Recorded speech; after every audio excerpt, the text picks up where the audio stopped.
People ask me many times, how am I running a design agency, working full time, have a wife and kids, and still try to sleep at night? And the answer for me is having procedures and set tools that help me move forward and what I'm building for tomorrow. Hi, my name is Jason Romero. I'm a school psychologist turned web designer. And the reason why I have created a side hustle or business is because I'm trying to, or I'm in the pursuit of doing what Proverbs 13:22 um, says, which is, a good man leaves an inheritance to his children's children. And I want to be a good man. And so this is why I'm doing what I'm doing. So for the design agency that we have, systems is incredibly important to me. If I don't have systems, it doesn't matter what kind of tools I'm using. I need to be able to know exactly, what I'm building and what flow am I going to, put certain projects through. And so systems has been incredibly important for me. And also too, uh, they help me, and the way my personality is, that systems help me. So that is a benefit as well. So in order to use the tools that I have, systems are important, and that is my mentality behind building. And without these, like I said, they're meaningless. So uh, something that I use as far as like communication and management goes is Google Drive, and that's been essential for me. I use Drive for many things, especially Gmail as well. And the great thing about Google Drive is that many people are already comfortable using it and utilize it almost daily. And so that makes for communication with clients or with potential clients a lot more helpful. And it's definitely part of what communication system I use when we're initiating conversations, or I'm doing like a mass cold email outreach. I am using MailerLite to do that, and it's connected to my Google Drive or Google Mail, and it's been a good tool to use. I think you get up to like 500 subscribers to be able to use their free plan, and then after that, obviously you have to pay. Quick disclaimer, I am not a MailerLite or not a MailerLite or Google or any of these tools. I'm definitely not an affiliate marketing agent, or I'm not using this for affiliate marketing whatsoever. So I'm just telling you what I use. So as far as like cold emailing, I use MailerLite.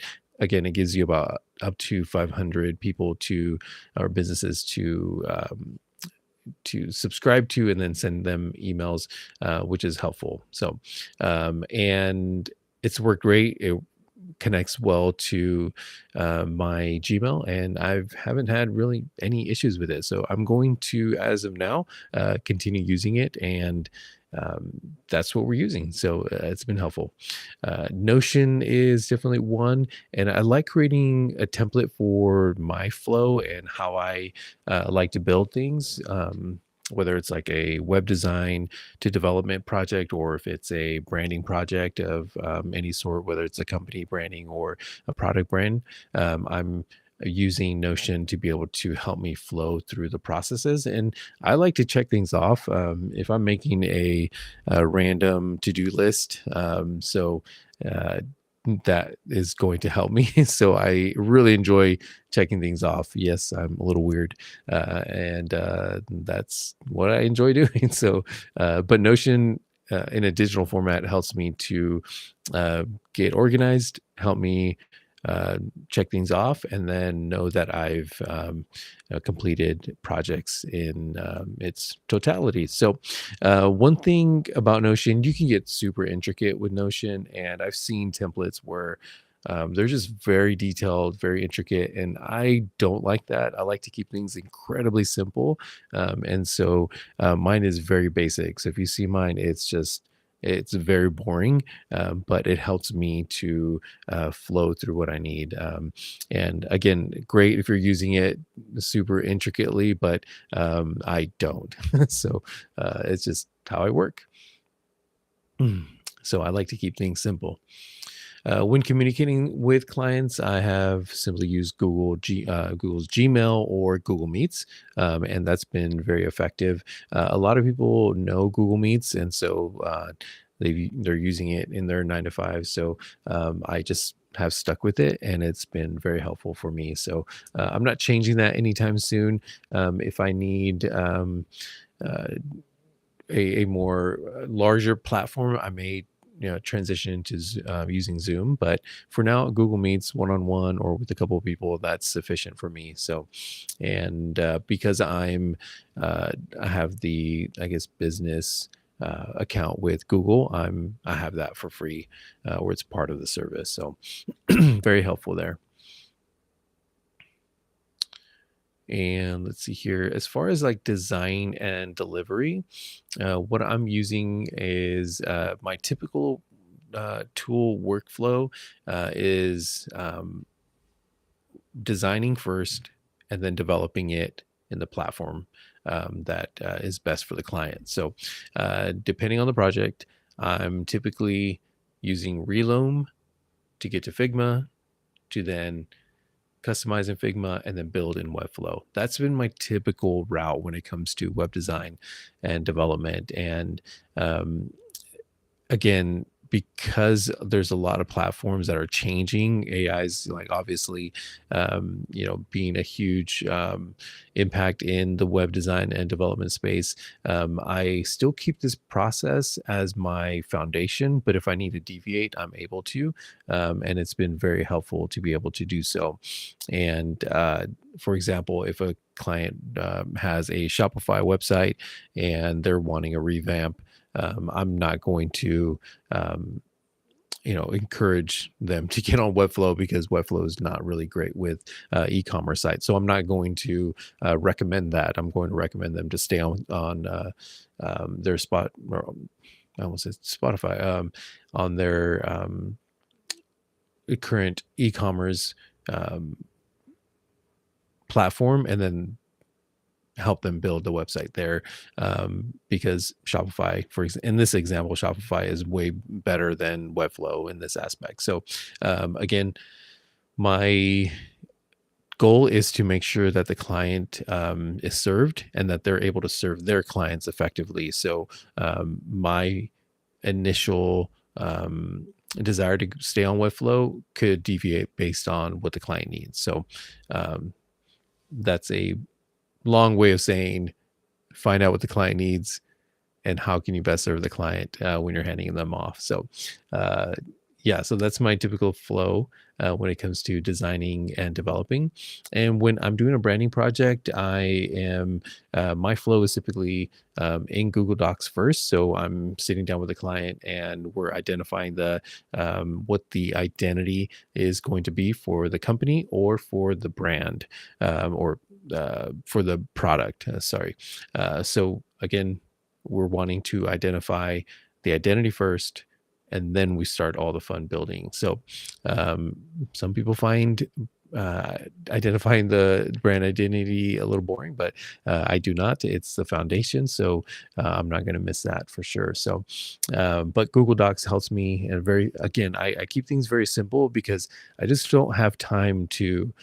Um, I don't have time to waste, and so I need to make it effectively simple, straightforward, and that's how I typically flow and work. And so after sitting down with the client and figuring out what this company is going to stand for, or what is this product going to stand for, then I go into my notepad and I just start doodling and creating designs or different assets for that particular project when it comes to branding. And then from there I take it into Illustrator, and then we're trying to build out everything else, I'm using Adobe Express or InDesign, Figma. I'm using as many tools as I can to make sure that I'm handing off the deliverables effectively and within a good time frame. So um, so let's talk about the handoff. So I have to make sure that I'm building to solve the client's problems and that the client is going to be able to serve their clients more effectively. And so when I'm thinking about what website platform is going to be best for the client, I don't want to push my desire. Well, let's only do Webflow because it's the best, and it's not the best for every single situation. So I keep that in mind. What's going to be best for the client, and how are they going to best serve their clients? And so that is going to be top of mind all the time. Yes, you can use AI tools to fully code something and develop things, and I think it's amazing what AI can do. However, for me, what I'm doing is I'm going to stop and ask myself what will be the best solution for this client. And when I hand it off, will they be able to then work in it, modify it, make additions to it, or will this hinder their flow as well? So, yes, AI is amazing. I'm using AI as well. I'll talk about that, but I'm always thinking of what's best for the client. When I hand it off, are they going to be able to take care of it as well? So, yes, we do offer ongoing ongoing services through our design agency, but not every client's going to want that. So they may have their own team, or they may want to just do it on their own. But it's we're here to help. But if you want to take it on your own, what's going to be the best fit is going to be top of mind for me. So, because we talked about AI, I'm definitely using it. I think it's a great tool, or tools to be able to use in the current day. I think that the ones that I use have been incredibly helpful, and I'll continue to use them. One of them, Claude, obviously we've all heard about it. So I love their chat feature. I gain a lot of feedback, a lot of insight, as to what's going on in our market, where things are going in the design and development space. So that has been very helpful in utilizing it within our design agency. The coding aspect, Claude Code has been phenomenal. I actually developed a software where it would have cost me a insane amount of money, and through building it, I learned a whole lot. Again, I went through a UX UI boot camp, and so I learned a little bit of coding, not a lot whatsoever, but enough to be able to be comfortable seeing it and using it. But the Claude Code has been phenomenal to work with, and I'm excited to share in the future what I've built using Claude Code. But that has been just a huge tool for me, and I'm going to continue to use it at this time, and we'll see where we end up. So another one is Gemini, and this one, both of them, I'm using the paid versions for it, and Gemini comes with my business account with Google. So I believe you automatically get it, and I could be wrong, but I believe so. So Gemini is a huge tool for me to do research, and I'm definitely continuing to do this, towards the end of the year, and maybe we'll change up, in 2027. But I'm using it mainly for research. It's been very helpful. So in regards to AI, I'm thankful that I went through a UX UI boot camp, and it helped me to learn the fundamentals of design, and this space of web design, web development, and I'm glad I got those foundational skills. And obviously, you had to build independently, like just build on top of those skills that you learn in a boot camp. But I'm so glad that I did, because now I'm able to communicate with AI tools more effectively. I'm not just going in like someone that just randomly woke up one day and said, I'm going to be a designer. I'm just going to use Claude, or I'm just going to use um, ChatGPT or whatever. Having that design background, the tools in your mind, the design eye, knowing how, the best practice when it comes to aligning things here in Northern California, or North in America, it's having those principles, I think, it has been able to help me communicate more effectively with these new tools coming out. And so if you're learning Claude design, or you're learning how to use these AI tools, I still would encourage to go back to understanding the principles of design, so that you can communicate more effectively. Now, do you have to? No. Could you, simply drop it into Gemini and figure it out? Then, yeah, absolutely. But there's something to learn about the fundamentals that I think are helping me, move forward and use these tools more effectively, and prompt them more accurately. So that is my take on AI. And I'm sure I'll talk about it a little more later, but it's a tool. I'm using it and it's very helpful. Question of the day: do you have systems in place for what you are trying to build? And if not, let me know in the comment section how I can help. Or if you do, let me know what your systems are. I'd love to connect. And thank you so much for watching this video. If you gained any insight or were encouraged or this helped, please leave a like and subscribe to the channel. And I'll see you in the next video. Thank you. Take care.